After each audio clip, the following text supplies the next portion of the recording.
It may be common sense, but I think it's worth noting that you never go to the movies to learn your history. Movies are out to entertain, dramatize, fictionalize, and fantasize. There is an understanding between writer and audience member that there is a gulf of fiction to a story that comes from real life.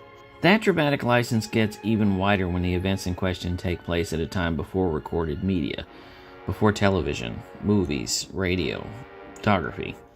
In that sense, the notion of print the legend becomes a bit more elastic. Such is the case with the 1789 takeover of the HMS Bounty, which, history records, was seized mid-voyage by half of its disgruntled crew who had had enough of cruel and unjust and even murderous treatment brought on by their leader, Captain William Bligh. The real, actual, solid facts about the lead-up and aftermath of the mutiny are lost to history by telling and retelling and differing accounts of what really happened. The story has been adapted to so many different mediums that it is by now hard to tell truth from fiction. It's been the subject of an endless series of books, a stage play, and several movie adaptations that scrub the facts clean. The most famous telling of these events comes from the 1935 movie adaptation directed by Frank Lloyd and starring Clark Gable and Charles Laughton. This version is pretty bare bones, but what comes out of it is a movie that is wildly entertaining and includes a legendary performance from Laughton that is, by this point, cemented in popular culture. Some latecomers may criticize it for lacking nuance, but look, when your performance is mimicked by Red Fox and Bugs Bunny, you know you've done something right. Hello and welcome to the Best Picture winners, a full-on survey of the films Oscar crowned the best of the year. My name's Jerry, and I'll be looking at each film from each year of the Academy's first century and the people and events surrounding it. This time we're looking at Mutiny on the Bounty, the legendary tale for those who ain't gonna take it anymore. Why do some legends stay with us? What makes a piece of history stick around in the zeitgeist long after others have faded from our collective memory? I think that in the case of mutiny aboard the HMS Bounty, it might be an underlying boost to our inward rebellious nature. People do not inherently like to be told what to do, and yet we spend much of our lives doing that. First as kids at school, and later as part of the workforce. We've all been, at one time or another, under the thumb of a sadistic teacher or manager or some figure of authority that seems more interested in their position than in the welfare of the people in their charge. Given that, I think there's a fantasy element to a story like Mutiny on the Bounty. The idea that we'd all like to rise up and take charge against a butthead who refuses to listen to reason. That's why you get so many strikes and so much grassroots political action. As human beings, we possess a bedrock belief in fair play. Mutiny on the Bounty might be the simplest interpretation of this. I know that it has been the subject of at least 5 movie versions. The plot is all too familiar, but let's run it down anyway. Here we go. In 18th century England, the Royal Navy merchant vessel HMS Bounty sits in Portsmouth Harbor about to take a 2-year voyage around Cape Horn to Tahiti with the mission of collecting breadfruit trees that will be taken to Jamaica to grow cheap and plentiful food for slaves. The ship's first mate is handsome Fletcher Christian, played by Clark Gable, who presses men into service by raiding pubs and jails for healthy pink bodies to do the grunt work. The ship's captain is William Bligh, played by Charles Laughton. A master of the seas, but a terror to his men. Right from the start, we can see that he isn't right in the head. He's uptight, he's paranoid, he's dismissive, and he is hardbound to the letter of the law, even at the expense of basic common sense. Before leaving port, he orders the flogging of a crewman who is already dead.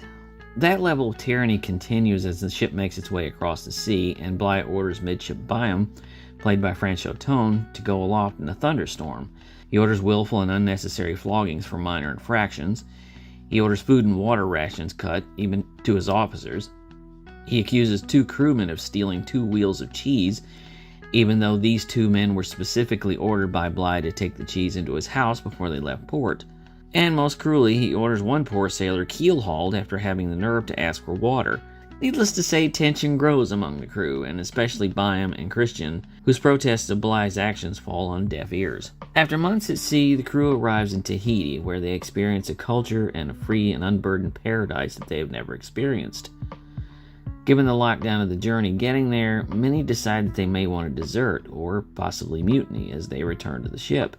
Back on board, the ship makes its way after months on the island, and the ship's botanist informs the captain that the plants will require more water than he had anticipated.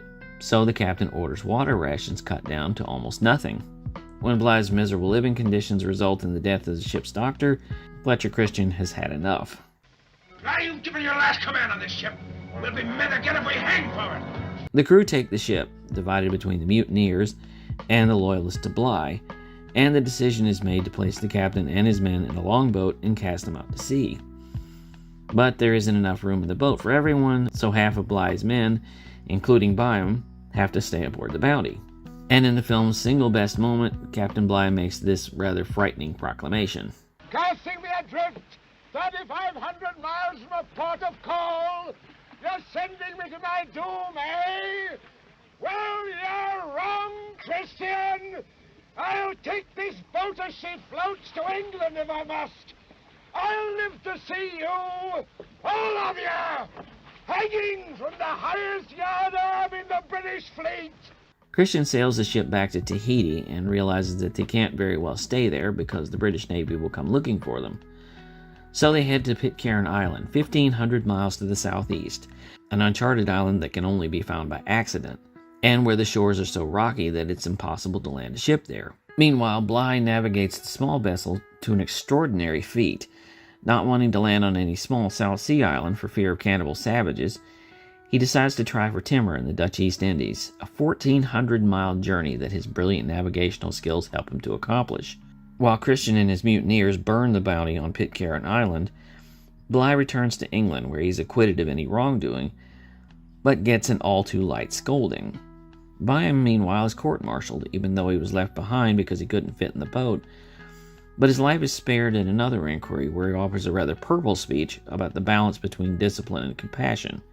And the movie ends with Byam being given an assignment aboard another ship that promises to be a bit friendlier. As I said before, I think the reason this story endures is probably because there isn't anyone who can identify with it. Everyone's had to deal with that one person in charge who's had an inflated notion of absolute power, even in the smallest microdose, that leaves no room for humanity or compassion. Captain Bly, I think, is the logical representation of that, wrought from a screenplay by Talbot Jennings, Jules Sperthman, and Carrie Wilson, and based on the book by Charles Nordhoff and James Norman Hall, which I read.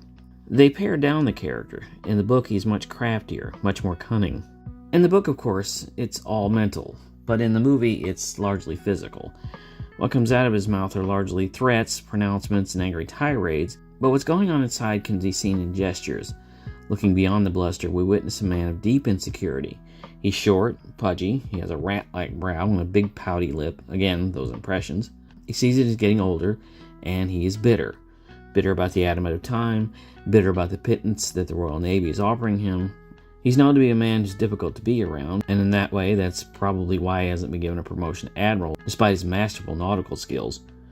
That's the reason that he cooks the books and pockets the money that the Navy has given him for the voyage, buying up cheap, rotten meat to feed the men. He's bitter about the voyage itself, which is basically a grocery run to procure breadfruit trees for slaves. Given that it should be easy sailing, he treats it like a prison ship. Much of his bitterness seems to come from a massive inferiority complex. He's jealous of his first mate, a tall and darkly handsome man who has an easy manner with the men and could command them 100 times better. He also has an easy manner with women. That would explain why the captain gets so angry over a pair of pearls that one native woman gives to Christian, and which Bly demands to be turned over as crown property. Lawton didn't want the role initially because of his own deep insecurity about his looks, alongside the Adonis-like Gable, but I think it plays into the character. It also makes you wonder how he ever rose to the rank of captain in the first place. That question is answered much later after the mutiny, and Bly and his men are set adrift. He has a masterful knowledge of navigation and geography. He steers clear of landing on local islands because he knows that they're swarming with cannibal tribes, so he takes the much riskier move of sailing his tiny vessel to timber in the Dutch East Indies, some 1,400 miles away, and he makes it. What's a little strange is, when he's on the longboat, he becomes almost a fatherly figure to his men. Where was all of that on the Bounty? It's a switch that I don't think I really understand. I said that this character's pared down from the one in the book, and he's largely changed from the one in real-life accounts. And in fact, that's true of the whole story, since there are gaps in the historical record and so many accounts that have been told and retold. That leaves the story of the mutiny aboard the Bounty open to interpretation. That's what Scottish director Frank Lloyd wanted to do. He was a director who was known for robust romantic epics. He was a man in love with the sea, Early in his career, he had been an actor in silent pictures, in pirate adventures like Under the Black Flag, Captain Kidd, and the Buccaneers, and then he made a name for himself directing The Seahawk, The Eagle of the Sea, and The Divine Lady, which brought him his first Oscar as Best Director. Ironically, given all of these seagoing epics, he won a second Oscar for the very dry family epic Cavalcade, which won Best Picture. Needless to say, Lloyd was in love with the story of Mutiny on the Bounty. He purchased the rights to the book and then sold them to MGM on the condition that he'd be able to direct it. MGM whiz kid Irving Thalberg spent upwards of $2 million to bring the epic to the screen, which was astronomical given the Depression was still lingering. It would become the best-selling movie of the year, possibly due to its escapist tone, and possibly due to its theme of anti-establishment at a time when America's capitalist institutions seemed to be failing. Or possibly it was the fact that it boasted one of Hollywood's most popular stars, Clark Gable, who had won the Best Actor prize the year before for It Happened One Night. For whatever reason, the movie was an all-around success, and its story of adventure and mutiny on the high seas became movie folklore, and in doing so opened the gates for further interpretations. In other words, remakes. The story has, at least from my research, been told 5 times on the screen, all of different sizes and shapes. The first was the 1916 silent version from New Zealand, directed by Raymond Longford, entitled Mutiny of the Bounty. Sadly, like so many films of the time, it has been lost. Please check your attic. The first sound version was a low-budget 1933 Australian version called In the Wake of the Bounty, starring a 24-year-old Errol Flynn in a not-too-auspicious film debut. To say the least, this movie is creaky. It's told in flashback with scenes aboard the ship looking like a stage play, and the endless dance scenes in Tahiti looking like stock footage.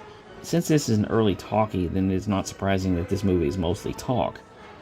And the mutiny is grossly relegated to the crew wrestling the captain out of bed. The 1935 version is the best known, and compared with the 2 that followed it, probably the most simplistic. And it's the only version where the story is not told in flashback.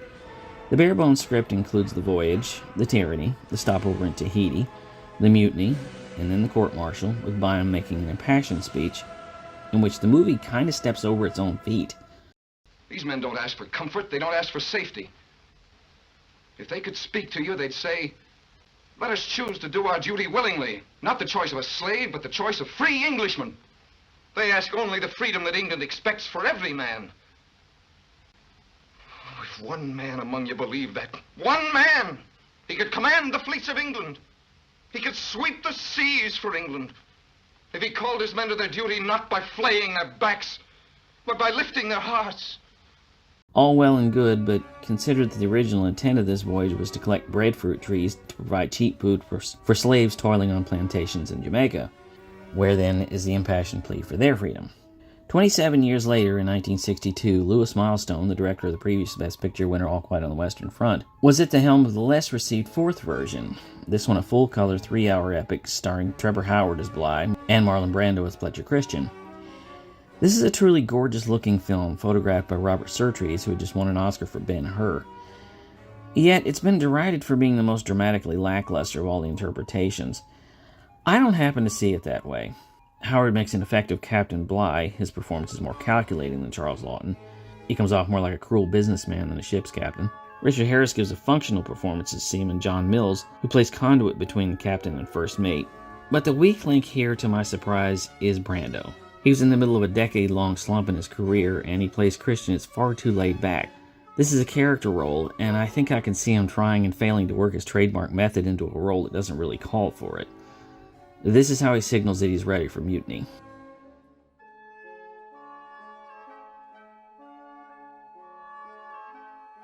Riveting. What's different about this version? The ending. Fletcher Christian actually dies. In the 1935 version, Clark Gable makes the decision to port at Pitcairn Island and burn the ship because he doesn't want it to be spotted when the Royal Navy comes looking for them.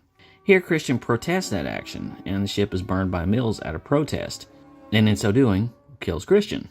It would be another 2 decades before the story would be revived again in 1984, this time another Australian version directed by Roger Donaldson, who made a few movies that you might have heard of.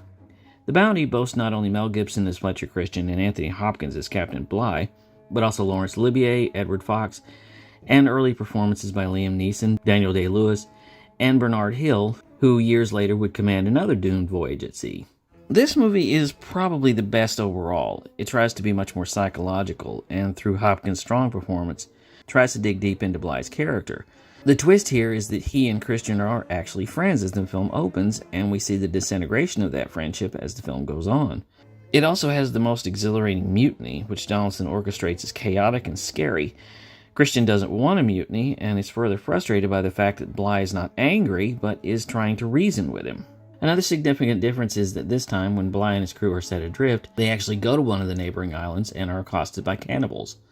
But I think this one has the most unsatisfying ending. I know that it's trying to be historically accurate and having Bly be acquitted, but he's never dressed down for his actions as he is in the other versions. The last time we see him, he walks happily out of court on his mission to find Christian. In the others, at least he got a tongue lashing. I don't really have an overriding problem with any of the versions, but I think the 1935 is still the best.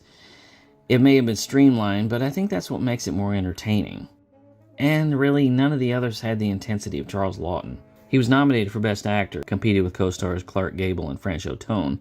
Their triple threat would lead the Academy to institute the supporting actor and actress categories the following year, and led to a trend of actors from the same movie nominated for the same award, ultimately canceling each other out. That was the case here, as all three lost to Victor McLaglen in John Ford's The Informer. Mutiny on the Bounty was nominated for 8 Academy Awards, but mysteriously received only 1 for Best Picture, and remains the only film ever to do so. Its singular award would beat out such heavy hitters as Alice Adams, directed by George Stevens and adapted from the book by Booth Tarkington, featuring a wonderful performance by Katharine Hepburn as a girl with an inferiority complex who nevertheless dreams of socializing with beautiful people. But she feels hamstrung by her looks, and can't believe it when 26-year-old Fred MacMurray takes an interest in her. Broadway Melody of 1936, an MGM musical joint directed by Roy DeRuth, is a name-only follow-up to the 1929 musical dramedy that won Best Picture in 1930, but with no real connection other than the title. It stars Eleanor Powell as a wannabe dancer who tries to persuade a former flame to give her a part in the new musical. It's okay, but there were better musicals this year. Captain Blood is an infinitely better seagoing epic starring Errol Flynn than In the Wake of the Bounty. You couldn't get much worse. This one directed by Michael Curtiz and stars Flynn as the legendary Peter Blood, a 17th century ship's doctor, who was sold into slavery after he cheats an enemy to King James II, where he steals a Spanish galleon and becomes a high seas pirate. Personally, I'd actually ditch all the versions of Mutiny on the Bounty to watch this one. It's just plain fun. David Copperfield, based on Dickens' Doorstop of a novel and directed by George Cukor, stars Freddie Bartholomew in the title role about a young man whose difficult journey through his early years fuels his later career as a novelist. This one is interesting in that it features a career best by W.C. Field as Micawber, and the Good Notices put him in the running to play the title character in The Wizard of Oz. What an alternate universe that would have made. The Informer from John Ford is my favorite of the nominees, but is sadly lost to time.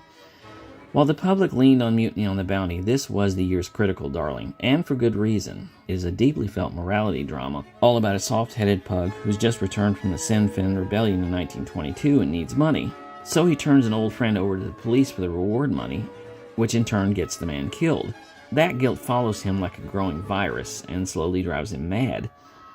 Although it didn't win Best Picture, it would dominate the awards, winning Oscars for Best Director for John Ford, lead for Victor McLaglen, Max Steiner for the score, and Dudley Nichols for his screenplay, although Nichols would become the first Oscar winner to refuse the award. At that moment, he was in a dispute with the Academy over its lack of support for the Screenwriters Guild. 3 years later, he accepted the award when the Academy finally recognized the Guild as representatives of writers. Les Miserables, directed by Richard Boleslawski, is a pretty good adaptation of the Victor Hugo novel, although with more changes than some loyalists will be comfortable with. It features Friedrich March as Jean Valjean, Charles Laughton as Javert, and the only thing I can confidently say is that I like this one better than the 2011 musical, but that's not saying much. The movie is notable, though, in that it was the last film produced by the 20th Century Pictures, before it merged with Fox Film Corporation and became 20th Century Fox. The Lives of a Bengal Lancer, directed by Henry Hathaway, is a movie that I can't talk about. In doing these videos, I'm devoted to screening every Best Picture nominee, and this one has eluded me. It doesn't appear to be streaming anywhere. I'll look around and see if I can find it and get back to you. A Midsummer Night's Dream, directed by Max Reinhardt and William Dieterle, is a movie that I have seen, and it's quite good, though a bit of an oddity. It was produced by Warner Brothers, which was known for more down-and-dirty reality bites fare like the legendary gangster pictures. But the story goes that Reinhardt had adapted Shakespeare's play for the stage that had played at the Hollywood Bowl the previous year. Given that, producers and actors started salivating over the possible film version. Eventually included James Cagney as Bottom, Olivia de Havilland as Hermia, and 14-year-old Mickey Rooney as Puck. It would win 2 Oscars, one for Robert Dawson for film editing, and the other for Hal Moore for cinematography, and remains the only Oscar win by a write-in ballot. Changes to the Academy's bylaws and the hiring of the accounting firm of Price Waterhouse would put an end to the write-ins forever after. Naughty Marietta is a musical version of the operetta by Victor Herbert.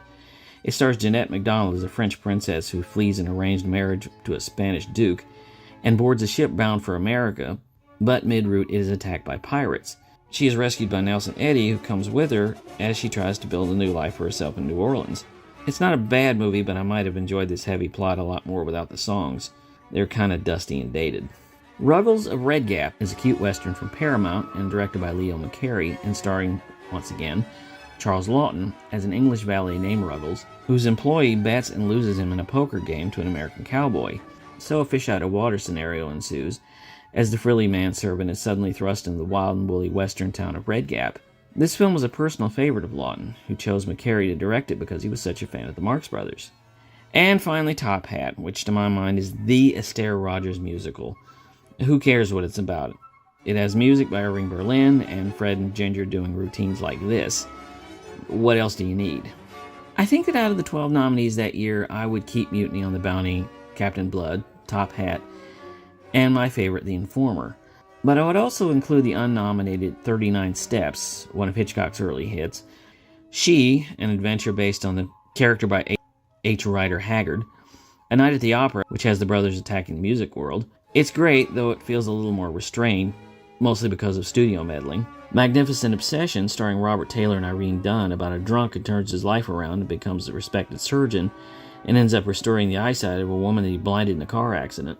The Devil's a Woman, directed by Joseph von Sternberg and starring Marlene Dietrich, in a career best as a woman who lures and ruins the lives of several men.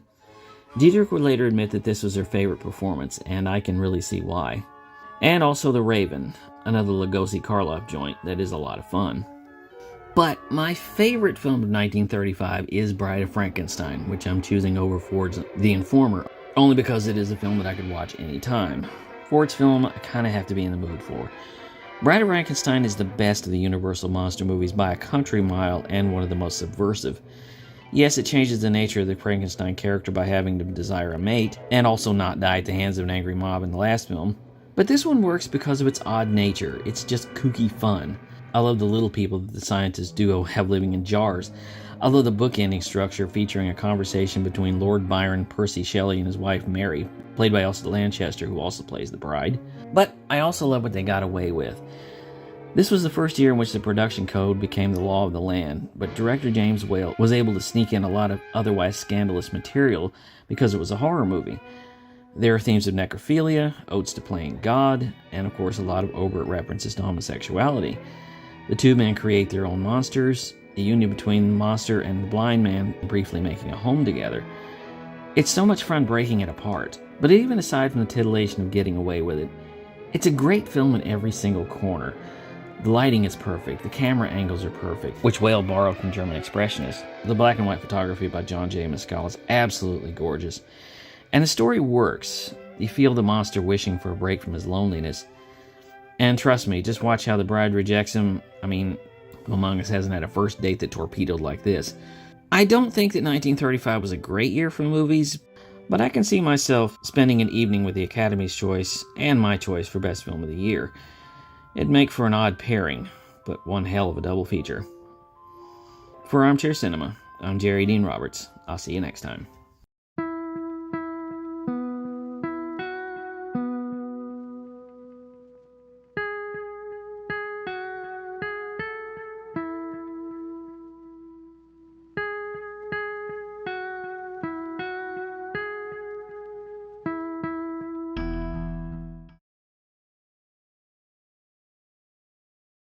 Charles Lawton.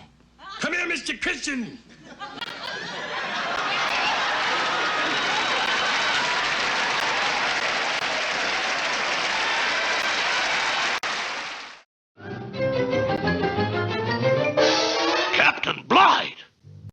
Christian. Look at you, disgrace to the Navy. This is mutiny, Mr. Christian. Mutiny, that is. Avast there, Mr. Christian. Batten down the hatches. Aye, aye, sir. Man the bowsprit, stow the mizzenmast, jibe the jib boom, hoist the mainsail and lower the tattersail. Look sharp, man. Height the starboard hatch to leeward, thwarts and trim the scuppers of the port poop deck. What a maroon.